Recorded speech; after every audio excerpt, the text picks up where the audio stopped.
حضرات النواب اللي مددتوا لنفسهم، الحرب بلبنان حقيقة، وما حدا بينكر إنه الظروف الأمنية صعبة، بس السؤال الحقيقي ليش سنتين كاملين؟ 24 شهر يعني نص ولاية المجلس النيابي. القوة القاهرة بتبرر تأجيل انتخابات، بس ما بتبرر تمديد مفتوح. كان في اقتراح واضح تمديد تقني ل4 أشهر فقط لحتى تمرق المرحلة الصعبة ويرجع الشعب ينتخب، بس بعض النواب قرروا خيار تاني، تمديد سنتين كاملين. يعني بدل ما يكون التأجيل محدود ومؤقت صار تمديد سياسي طويل. الشعب اللبناني انتخب مجلس لمدة محددة بالدستور، مش لحتى يصير التمديد هو القاعدة كل ما صارت أزمة.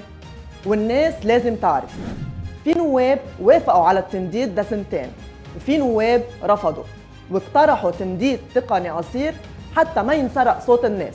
من أيار وطالع لازم تتذكر شي مهم، مش كل اللي قاعدين بالمجلس نواب منتخبين بولاية طبيعية، في منهم صاروا نواب ممددين لنفسهم، والفرق كبير.